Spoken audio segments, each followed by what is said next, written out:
Good afternoon, my conscious co-creators. Welcome to another edition of the Conscious Consultant Hour, Awakening Humanity. I am very, very pleased that you are all here with me today. We've got another wonderful show in store for you. I just want to start off my show by giving some thanks. I really want to give thanks to a couple of groups of people. First, of course, to all of the frontline healthcare workers who are working in the hospitals around the country and around the globe that are helping to do the best they can in this environment and what we're having to deal with. My heart and prayers go out to all of you. Some of you I know personally, many of you I don't. And your sacrifice and your hard work and effort is greatly, greatly appreciated. I also want to really give a shout out and thanks to all the people who are staying home, who are taking this seriously enough and are doing the right thing to protect themselves, to protect their community, to protect people around them, and to help to stop the spread of what we're having to deal with right now. Because this disease is extremely contagious. It is something that we really do need to take seriously. And I know it's difficult. It's difficult for me. Believe me, I am working from home. I have a great apartment. I have a beautiful view out of my windows, and when it's a nice, bright, sunny day, today's not so sunny. Today's kind of cloudy here in New York City. But when I have those beautiful days, and I just keep thinking to myself, oh, I would love just to go out and be in the park and you know, just walk around a bit. But I know that that's not the best thing. You know, even though anytime I go out, I'm wearing gloves, I'm wearing a mask. I've been doing that from even before they said in New York City that you have to have a mask before going out. I just feel that it makes sense, and it's something that we should be doing just to really just take this whole thing seriously. And to get through this as quickly as possible. And by ignoring it, by being in denial, I've been there. I know what that feels like. It's not helpful. It doesn't help. So I really want to thank the people who are staying home, who are taking this seriously, and who are making sacrifices. We're all making sacrifices by being home. I don't think there's anybody that I know who's not making sacrifices right now. So thank you all for taking this seriously, and we will get through this. Things will be different on the other side. I like to imagine that in some ways things will be better. They'll be better because this whole experience, I believe, is teaching us all what's truly important in life, what to really value, and how to really be with ourselves and be with others. And so that's why in my imagination, in my greatest dreams, I believe that things can and will be better on the other side of this. All right. So let's get started with our quotes of the day from Mike Dooley and the Universe and from Abraham. Let's see what they have for us today, what we can chew into today. So first, from the Universe. Avoid gray areas. There, the path to safety is guarded by the lies of maybe, sometimes, and I don't know. There is a truth. There is a way. Life is absolute, and its principles exacting. If you put it out there, it has to come back. Ask, and it must be revealed. Think, speak, and move with your desires, and nothing will ever be the same. Tally-ho, the universe. We love our quotes from Mike Dooley and Universe. This one's a little bit different than I think most of our quotes from the universe have been. And I think what the universe is really trying to let us know today is that there are certain absolute laws that govern all that we experience.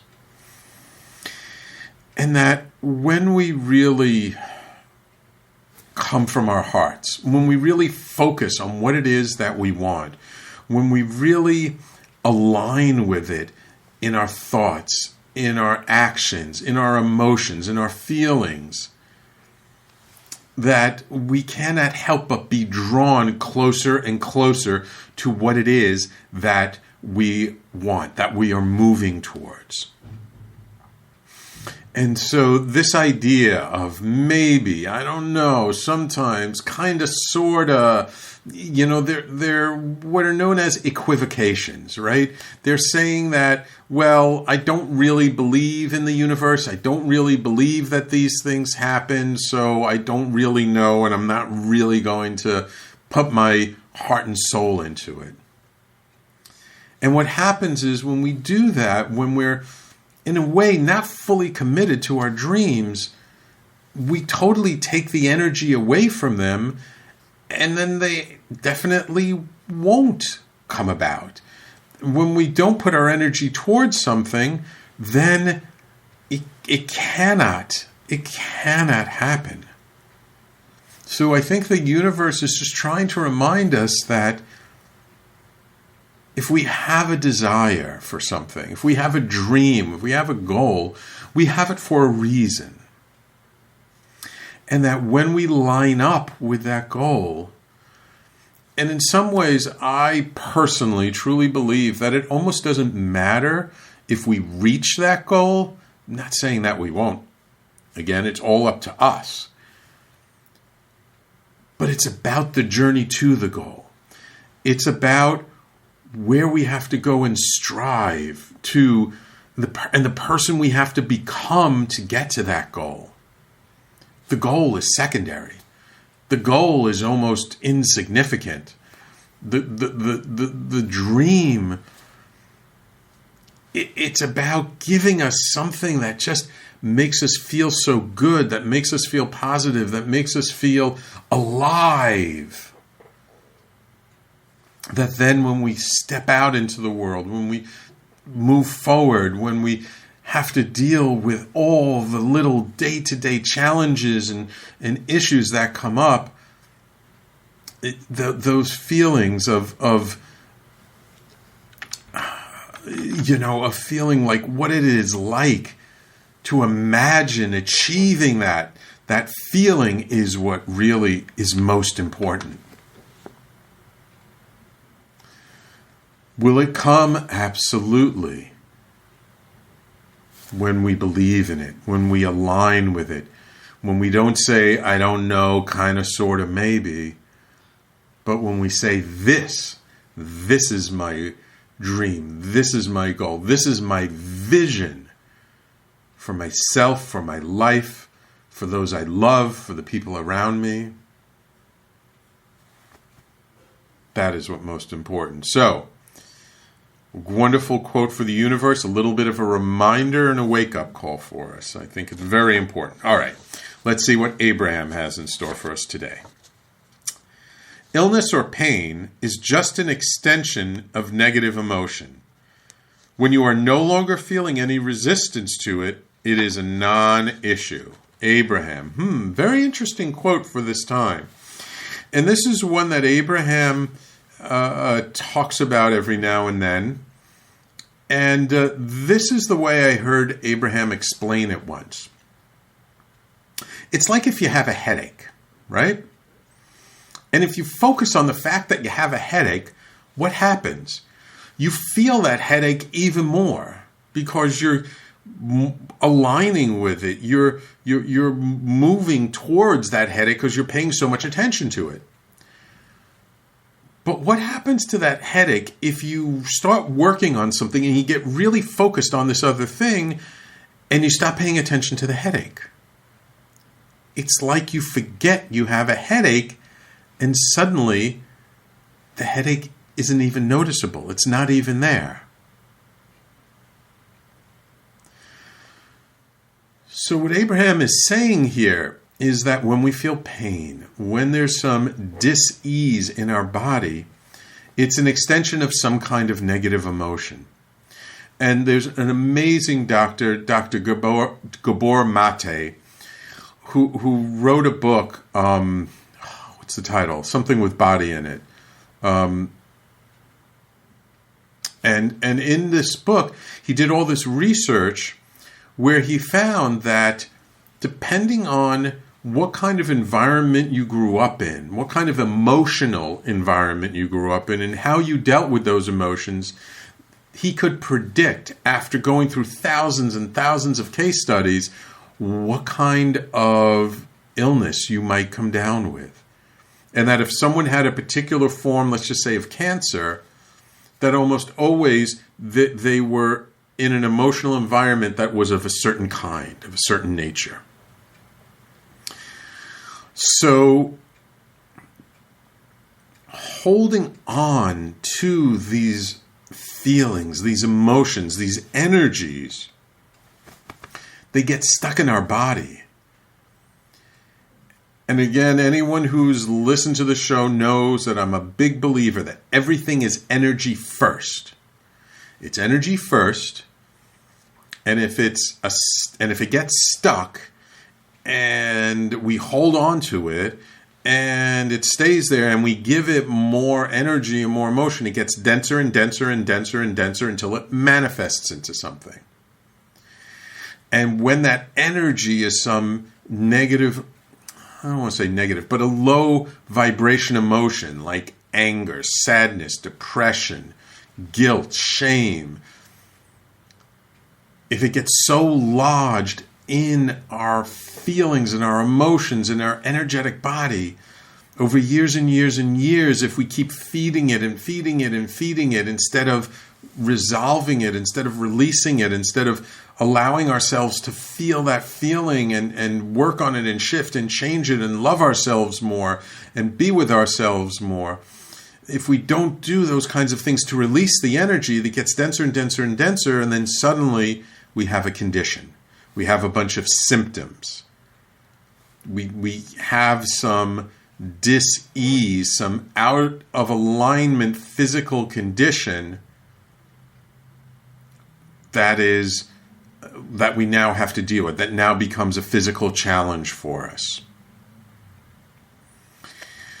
So that is why Abraham says when we have no longer any resistance to it, it's like when we don't have any resistance to anger, the anger goes away. When we don't have any resistance to these feelings that maybe we've held within us since we were little kids of being bullied or being shamed or being abused or being traumatized, when we do the deep work, when we work on ourselves, when we look at these energetic patterns that we've held on to our whole life that don't serve us anymore, that maybe served us in the past and helped us to survive when we were young, but as adults no longer really help us in our day-to-day interactions. When we release that, when we no longer resist it and we just know that it's part of ourselves, when we love it, when we embrace it, when we recognize it and say, that's me and it's okay, and I'm a human being and I'm not in that condition, I'm not in that state anymore. I don't need to have that energy control me. I no longer put it down. I no longer ignore it. I'm no longer unaware of it. I now shine the light on it. And the light I shine on it is my love for myself, for what I've been through, for all I've experienced. And I'm still here. And I'm still standing.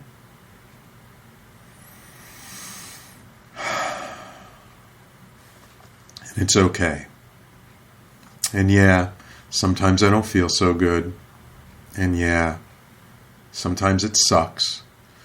And yes, sometimes it's difficult. But I no longer resist it. I know it's part of me. And suddenly, when we drop that resistance, when we stop pushing against it, even unconsciously,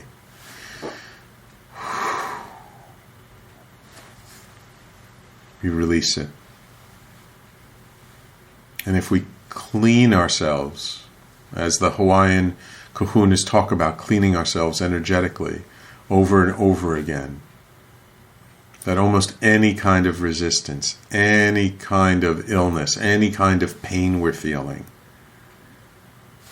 we can let go of it. And I've witnessed this, and it doesn't have to take a long time. It can happen like that. I do this healing modality. I call it neutrality point therapy. And I've seen where in one session of working with someone where they had so many different symptoms and pains and misalignments, and as I support them in becoming more neutral to what the underlying energetic cause is, the pain just drops away. It's amazing. I am still amazed by it every single time. And whether I do the sessions in person or virtually, now everything is virtual, by supporting somebody in becoming neutral to those underlying causes, the symptoms just flow away. The body has an amazing ability to heal itself. We just have to support it and give the body what it needs. And what does that need? It's an energetic support. It's releasing those things we've been holding on forever. And you know what?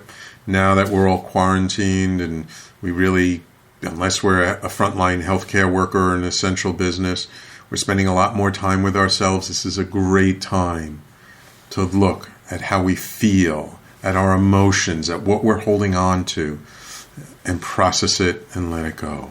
So, 2 wonderful, amazing quotes from the universe and from Abraham.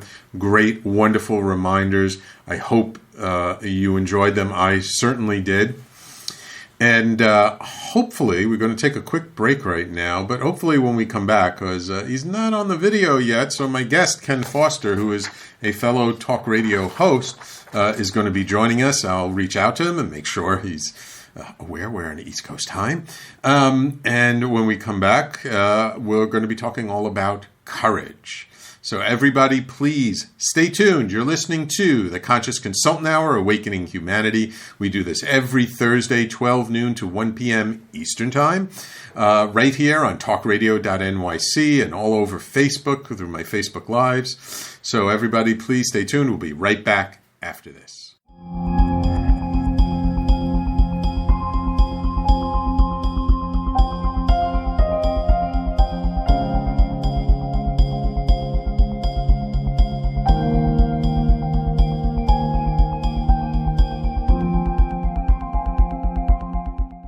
And welcome back to the Conscious Consultant Hour, Awakening Humanity.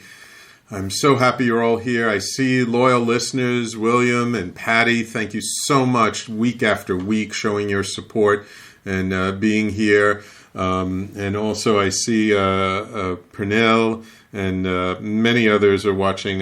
We share the video all over the place on Facebook, so I don't always see all of the different viewers and listeners. So reached back out to my guest. He's in California time. I'm in New York time. I think it may have gotten confused, but we, of course, will carry on. So this will be another show of me and you. So please, if you have your questions, comments, suggestions, put it in the comment sections of the video. I will promise I will do my best to get to it. So my guest is someone whose brand is all about courage. He talks about courage on his show every week, which actually is right after my show, but his show is always pre-recorded. My show is always live. So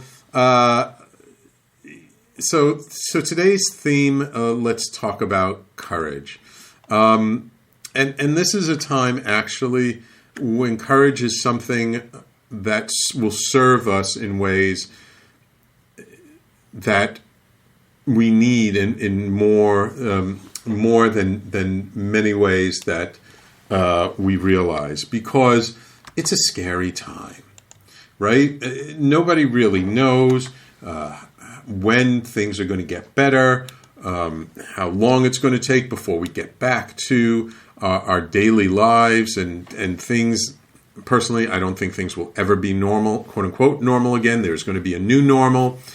But at least getting back to a point where we feel some sense of relief, some sense of, oh, okay, I can breathe now, I can go out, I can talk to people without being worried about getting infected by something. And so we're really having to deal with, I am having to deal with, a lot of uncertainty on a day-to-day basis. And dealing with uncertainty is something that we as human beings really don't like. And there's an evolutionary reason why that is. Because millions of years ago, when we were nomads wandering the plains of Africa, uncertainty meant there could be a dangerous animal behind the next rock or in the next valley or in the jungle not that far away from us that could attack us and kill us and eat us. So uncertainty was very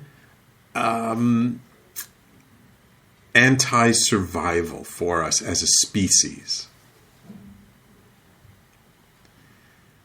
So when something uncertain would come about, our amygdala, that reptilian part of our brain, would flare up and be danger, danger, danger. Anything that is uncertain is a danger. Run. Pump in the adrenaline, get those muscles nice and strong, and just sprint. And you're going to need to run as fast as possible so that that dangerous animal doesn't kill you. So there's an evolutionary reason why we respond the way we do to uncertainty. Now, the challenge is our environment is not our environment from a million years ago. Things are completely different. Not only are they completely different, but society and the world we live in has been changing constantly. And the rate of change has been accelerating. Over the past 20, 30 years, the rate at which change has been increasing has gone from a lot to a phenomenal amount. And that's difficult for our nervous system to deal with, even though it's not necessarily a dangerous thing. In some ways, we need to change and evolve in order to survive. The uncertainty actually serves us because it's teaching us to take better care of our environment, better care of ourselves, better care of our loved ones.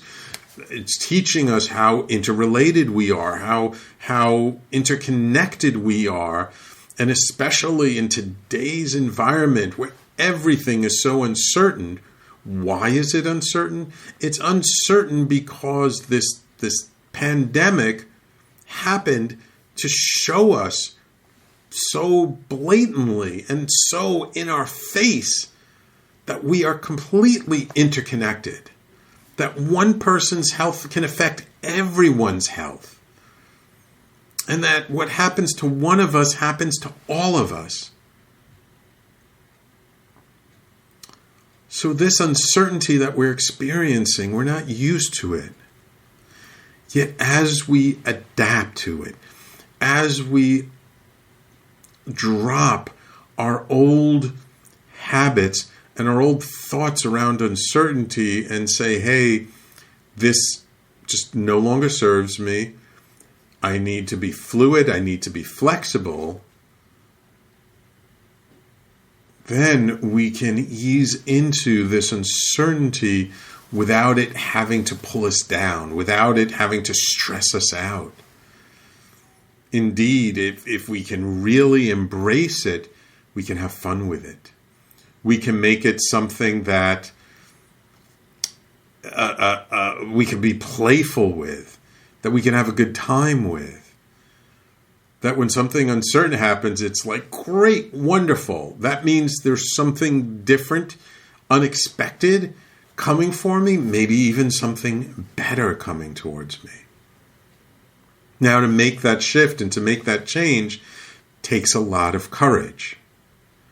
It takes the courage of facing this very fundamental, ingrained feeling that anything uncertain is bad for us, and saying, wait a minute, is that true? Is uncertainty bad for me? Is there a way for me to turn it on its head and make it something that actually empowers me and lifts me up?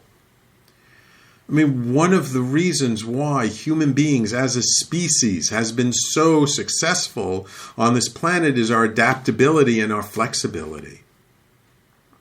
We're very adaptable to our environments. Environments change for us. We can grow up and live in a very cold environment. We can move to a very warm environment. And in the beginning, maybe it's a little uncomfortable, but eventually we adapt and change, and then we can thrive in this new environment. So it's one of our strengths.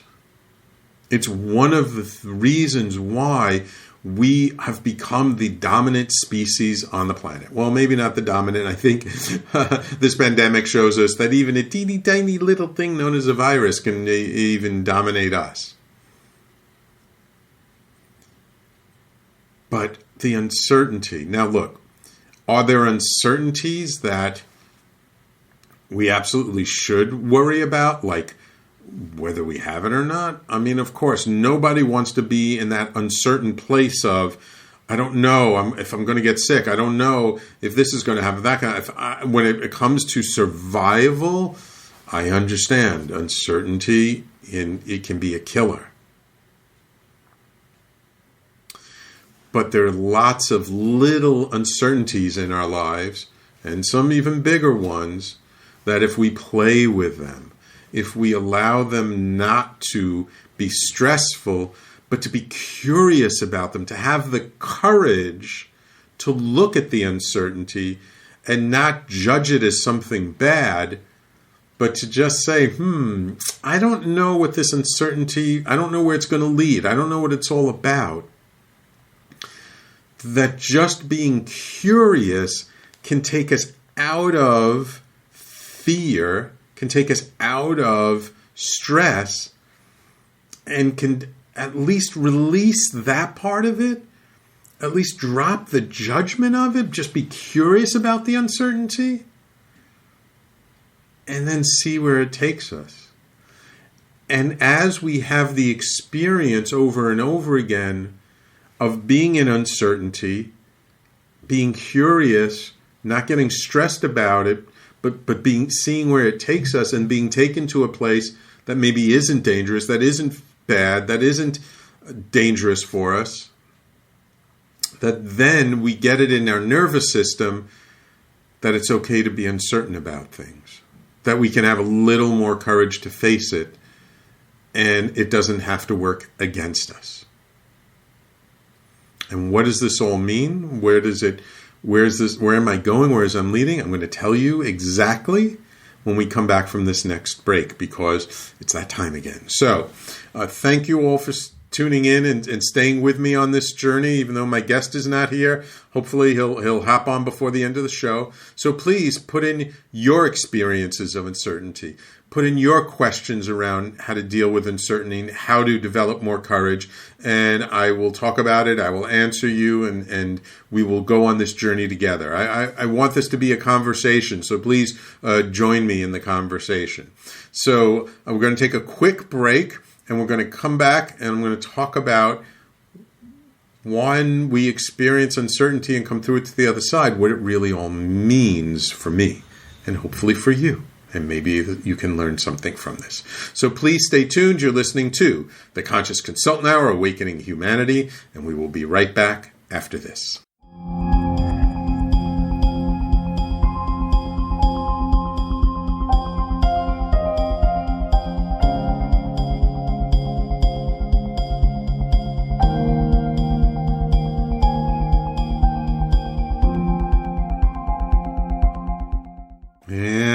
welcome back to the Conscious Consultant Hour, Awakening Humanity.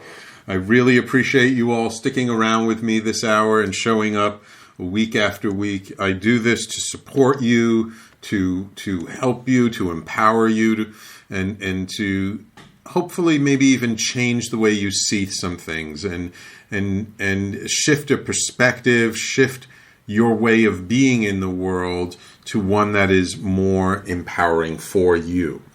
So we're talking all about facing uncertainty today and having the courage to really face the uncertainty that we're all living with today. And William on the Facebook Live says, I like to research about those things and create my own opinion.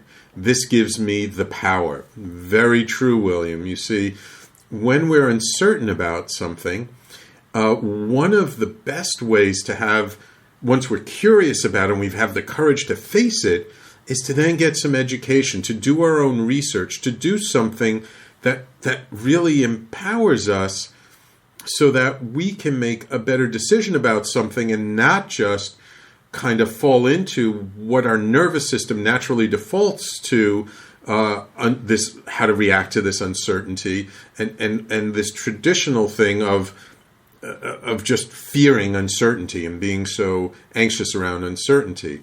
Oh, and William says, I am a what if person. What if this happens or what if that happens? And I instantly make decisions on those what ifs that I would think is best. I am at now ready to plan and go with those choices immediately. So William is basically saying that he likes to see what are the different possibilities and sort of play with them. And if this happens, I can do that. If that happens, I can do this. If this happens, I can do that. And that's a great exercise for staying flexible and for really adapting to many different possibilities. The challenge with that, though, is how many different possibilities are there in any given situation? 1, 2, 10, 20? Can we really foresee all of the different possibilities? Probably not. There's probably actually millions of possibilities. So if we can even just play with ourselves and say, well, how many possibilities can I see potentially coming from this uncertainty? Okay, well, maybe I see 5 or 6 or 7, and these are the different ways I can see it going, and this is what I might do. But if I can see 5 or 6, there's probably 10 times that. Aha. And I believe we are about to again, roll with our own uncertainty and find some courage. I believe Ken is about to join us. Ken, are you there? I can hear you fine, Sam. Oops. Yeah, I can hear you fine. Great. All right, you made it. Made it. Unfortunately, I don't know what I made. I had you in my calendar, and then I thought, well, wonder what this is. And anyway, so... your audio is just your audio is a little... Your audio is a little choppy, Ken. Can you hear me okay? I can hear you, and unfortunately, yeah, I don't know if it's me or if it's you, but one of us has probably an unstable internet connection. It's me. Okay. All right, so let me. I'm going to run through your introduction super quick, and then we're going to get to our main topic, which is the courage to change everything. So Ken Foster is a keynote speaker, business strategist, syndicated radio host of Voices of Courage, which is heard on this network also right after my show, which is heard in over 162 countries. He's the best-selling author of 7 books and has been featured on hundreds of shows, webinars, TV networks, and he's been on the cover of Triathlon Magazine and many other publications. His new book is called The Courage to Change Everything, which provides proven wealth strategies and success principles to help people stand in their strength, awaken their inner genius, and fast-track their success. Welcome to the Conscious Consultant Hour, Ken. Thank you so much, Sam. It's great to be here with you. All right. Okay. All right, great. Well, I appreciate it. We'll just run with the uncertainty. I've been talking a little bit about uncertainty. And Ken, if you find your internet is too unstable, maybe if you just turn off the audio and turn off the video and we'll just do audio. Maybe that, I know with some people that it sometimes works better that way. Let's try that. Is that better, Sam? Yeah, I'm hearing you better that way. Okay. So real briefly, we've got about 5 minutes before we go to our next break. How did you become such an expert on courage? Because your whole brand is around courage. Your book is called The Courage to Change Everything. Your show is called Voices of Courage. What is it about courage that captivates you so much? Well, courage first of all, comes from the heart.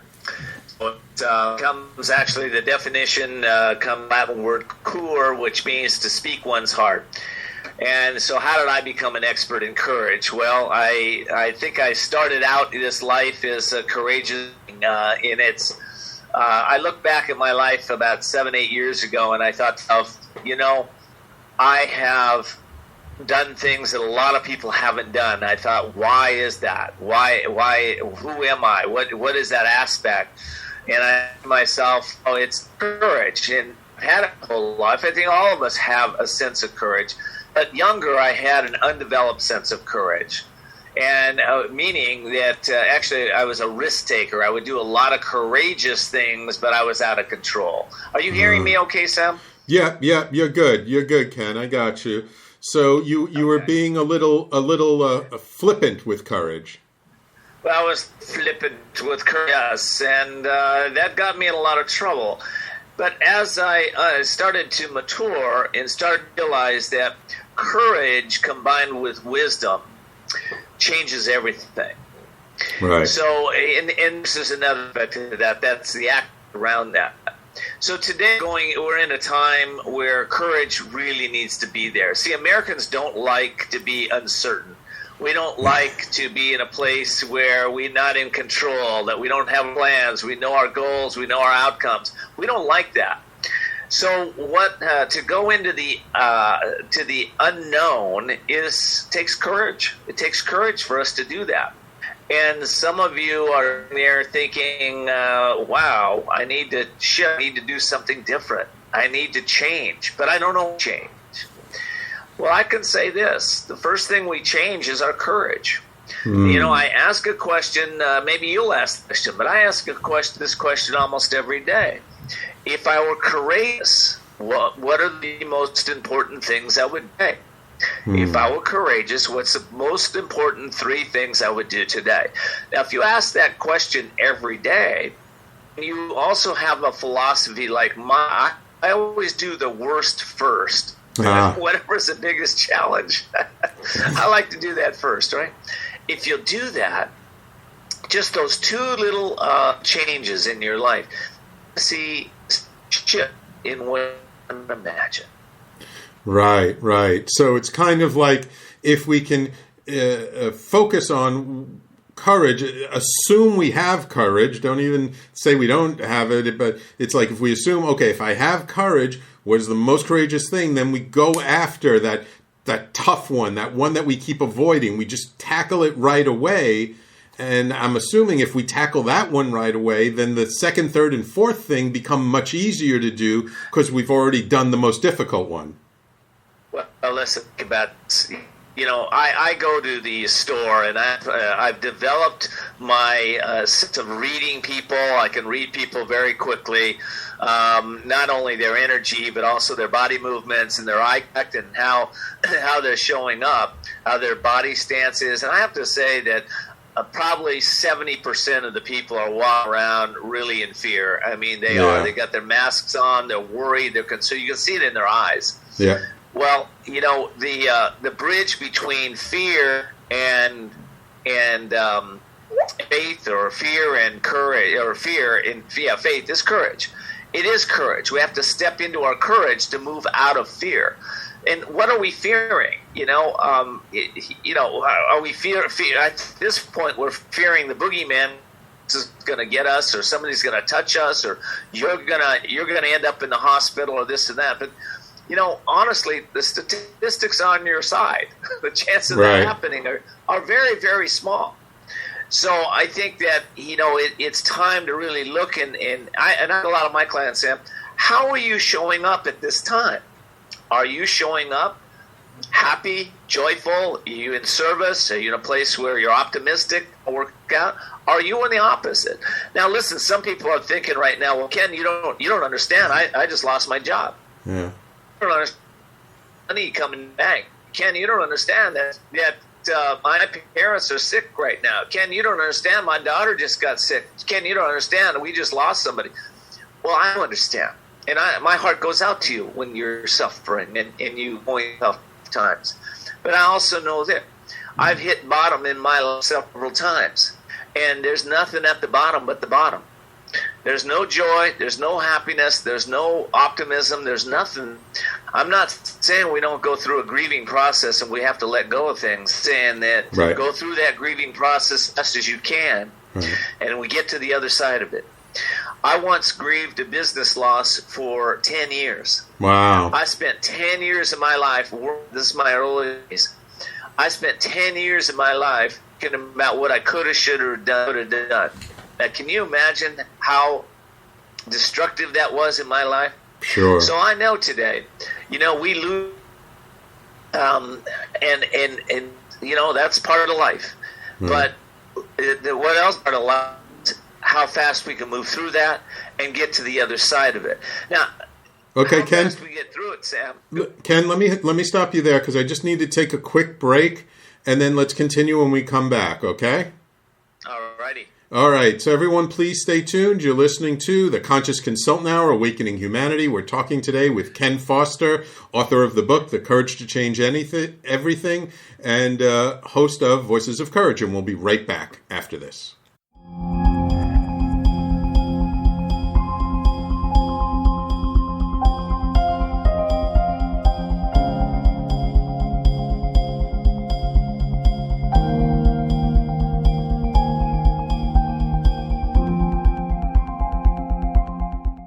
And welcome back to the Conscious Consultant Hour, Awakening Humanity. We're talking with Ken Foster, author of the book, The Courage to Change Everything, and host of Voices of Courage, which airs on this network immediately following this show. So, Ken, we're talking about having the courage in this very uncertain time to be more positive, more optimistic, more joyful. What are our obstacles to having more courage that can bring us to that place where we feel we can actually feel more optimistic about life? That's a really great question, Sam. I love questions like that. And, that's individual. Everybody has a little different way they start to experience more courage in their life. Well, I'll give you a tool I use with my clients, and I've been a business strategist, a life coach for over 26 years. So here, I'll give you a couple tools that really work every time. Number one is if you're in fear right now, just take a moment, go get a pen and paper, and out your fears. Write all of them out. Get them out of your head, get them on the paper, and then make a conscious choice. Well, first of all, ask yourself, are they real? And some of them you're going to go, yeah, this is really real. I'm out of money. I feel like I'm going to, I don't know where my next paycheck's going to come. But get them out of your head and then make a choice, a conscious choice, to let those fears go just for the moment. Remember, there are certain things you can control and there's certain things you can't control. And if you're worried about future, then worry and concern, and you're out in the future, then you're going to feel that inside your body, right? In the past, like I was in the last segment I told you about, I was regretting. I felt depressed, down, hopeless. If you're in the future, you're going to feel anxious. You're going to feel like, wow, I got to go do good. Listen, the people that really... So people know how to tune in to their own wisdom. And how do we do that? We do that by calming our mind. Isolation is the price of greatness, as Vinci told us. And he should know, right? Look at things that he invented and recreated, right, for the world. So it's the same thing with you. If you get to spend a little time, quiet your mind, get those fears out of your head, release them. And the other step, I have some success habits that I do and pass on to you. When I wake up in the morning, when my eyes barely open up, I go to gratitude. I start thinking about what I'm grateful for, because I know how I start my day is most likely how I'm going to finish my day. So I start there, and then I say, I'm a long-time meditator, Sam, and go quiet my mind. And then I take care of my body. I physically, I go out and exercise. I put some healthy foods in it. And then I'm in my day, right? So a lot of successful entrepreneurs are just like, we do like to plan. We do like to have success habits. But I have to say there's one other thing that I do. See, I'm a warrior, and warriors know that something is coming. Something, I don't know what it is. My wife's going to request something. My business is going to need some more money. I don't know what's coming, but it's coming. Right. And here's the thing. A lot of people, it's kind of counterintuitive. You go, well, I don't want to think about what's coming. Yes, you do. Because what happens is you realize that something's coming, you can step into more awareness. And you can, if you're aware, then and you're aware and you choose to remain calm, you're not acting to what's coming. You're just, that's a pretty cool place to be. It's where wisdom flows through us. Right.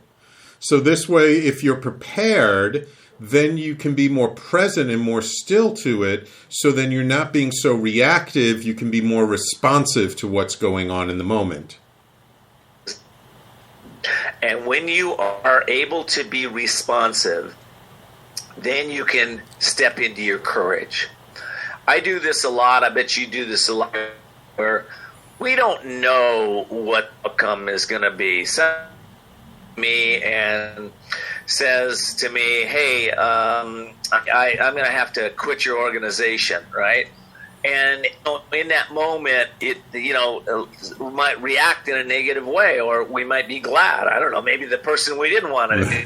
But if we can remain calm in that, and then step into our courage might ask them the question, well, is there anything I could have done to help you to make this transition easier? Or is there a way that we could work something out? Courage has a voice to it. And when we step into our courage, we're stepping into wisdom. We're stepping into understanding.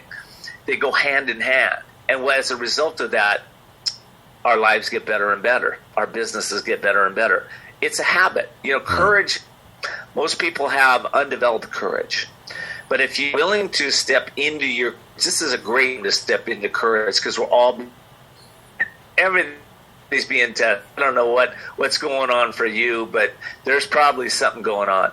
Sure. And for me, when something comes into my life and I act in a negative way, first thing I like to do is to realize that negative feelings only last 90 seconds. That's what the social scientists tell us, 90 seconds. Anything above that, we feel to our head. Then now we're rethinking it, playing it over and over again. It's maybe you got a resentment from the past, or worry or fear or concern, right? So I'm stepping into a place of courage, not that, right? Right. So anyway, these are just some tips to you maybe rethink you're doing your life. And I do have a book out there to help people reprogram their thinking. Right. We just have a couple of minutes left. I did want to ask you and give you a chance to talk about the book, The Courage to Change Everything. What are people going to find in that book, and why should they be interested in it? Yeah, great. Well, listen, I wrote this book because I realized how important it is our minds. When I was young, I alluded to that. I was out of control with my courage, right? I was very courageous. I took a risk time, and I got a lot of challenges, a lot of problems. Now, I needed to rethink. I needed to reprogram my. So I started to read books, Think and Grow Rich. I started reading the Bhagavad Gita. I started reading anything I could get my hands on that would help me to understand the mind, the psyche, and how to reprogram our. Okay. Over the decades, I put together a lot of understanding, a lot of wisdom about how to do that, and I put it into this book. So I put it into this book in a way that no matter what level of achievement you may be, I've had to merge your mind in daily astute wisdom and courageous strategies and time principles. You can redefine what's possible for you. In fact, you can attain your natural state of greatness. That's what I. So this book is written in such a way that we're all not so busy right now, which is great. But I did write it so that you could spend 10 minutes a day dripping on your mind, reprogramming your thinking, and then some specific actions. I ask you some specific questions, take specific actions every day.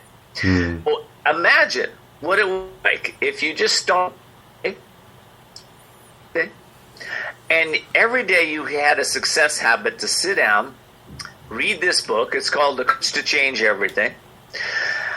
Read this book and take specific action every day, 65 days, towards your dreams, towards your goals, towards your a better relationship, better health, better life. Imagine what that would be for you if you did that. Well, that's why I wrote that book. That's what this book does. The foreword is written by a guy by the name of Stephen M.R. Covey. He wrote a wonderful book called Trust. Was an author who wrote the 7 Habits of Highly Effective People. Right.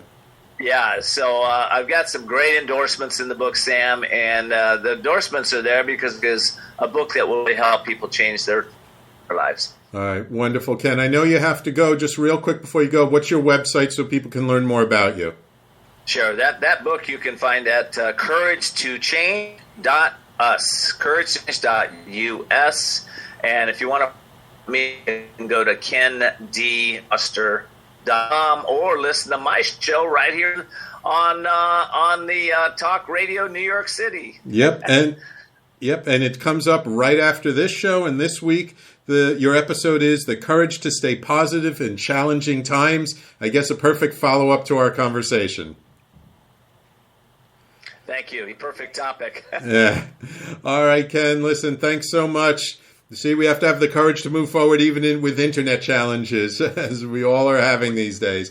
So thank you for coming on the show. Thank you, my loyal listeners, for joining us today and listening, enjoying the show. If you like our conversations, please share us and get the word out. A lot of people need that support. Share us with people. Thank you all for tuning in. Stay tuned right here on TalkRadio.NYC. Ken's show is up next. And if you want to know about all the shows on the network, go to TalkRadio.NYC and sign up for our newsletter, and you'll learn about everything coming up each week. Thank you all for tuning in. Take care. We'll talk to you next week.